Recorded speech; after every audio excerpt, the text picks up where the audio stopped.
क्या आप जानते हैं भगवान जगन्नाथ का असली रूप यह लकड़ी की मूरत नहीं बल्कि एक चमकता हुआ नीला पत्थर था जिसे नीलमाधव कहा जाता था। आखिर वो दिव्य पत्थर गायब कहाँ हो गया और भगवान अधूरी मूरत में क्यों बदल गए? यह कहानी मालवा के राजा इंद्रद्युम्न से शुरू होती है। उन्हें पता चला कि ओडिशा के घने जंगलों में भगवान विष्णु साक्षात नीलमाधव के रूप में पूजे जाते हैं। राजा ने अपने मंत्री विद्यापति को खोज पर भेजा। विद्यापति जंगलों में भटकते हुए आदिवासी सरदार विश्ववसु तक पहुंच गए, जो गुफा में गुप्त रूप से नीलमाधव की पूजा करते थे। विद्यापति ने सरदार की बेटी से शादी की और जिद करके गुफा देखने की बात मनवा ली। सरदार ने शर्त रखी कि वे उनकी आंखों पर पट्टी बांधकर ले जाएंगे, लेकिन विद्यापति ने चालाकी की। उन्होंने रास्ते में चुपके से सरसों के बीज गिरा दिए। कुछ दिनों बाद जब बारिश हुई तो सरसों के पौधे उग आए और विद्यापति को गुफा का रास्ता मिल गया। उसने तुरंत राजा को खबर दी। राजा इंद्रद्युम्न अपनी विशाल सेना लेकर घमंड के साथ भगवान को लेने पहुंचे, लेकिन उनके वहां पहुंचते ही नीलमाधव की मूर्ति हमेशा के लिए गायब हो गई। भगवान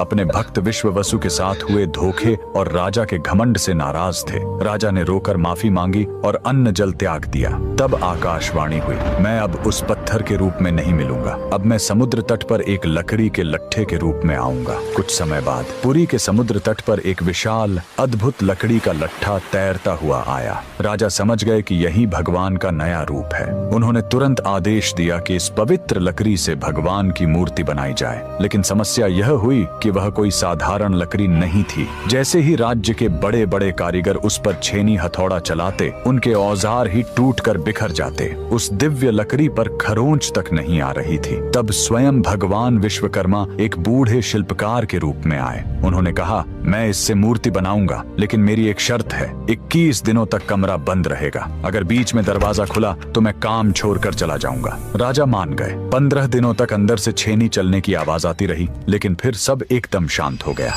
रानी गुंडिचा को लगा कि बूढ़ा शिल्पकार शायद अंदर मर गया है। घबराहट में उन्होंने दरवाजा खोल दिया। अंदर देखा तो शिल्पकार गायब था और वहां भगवान जगन्नाथ, बलभद्र और सुभद्रा की अधूरी मूर्तियां थीं। राजा बहुत दुखी हुए, लेकिन तभी भगवान ने संकेत दिया कि वे इसी अधूरे रूप में रहकर भक्तों को दर्शन देना चाहते हैं। यही कारण है कि आज भी हम भगवान के उस अधूरे लेकिन सबसे प्यारे रूप की पूजा करते हैं। कमेंट्स में जय जगन्नाथ जरूर लिखें। अगर सच देखना है तो अभी फॉलो सब्सक्राइब करें।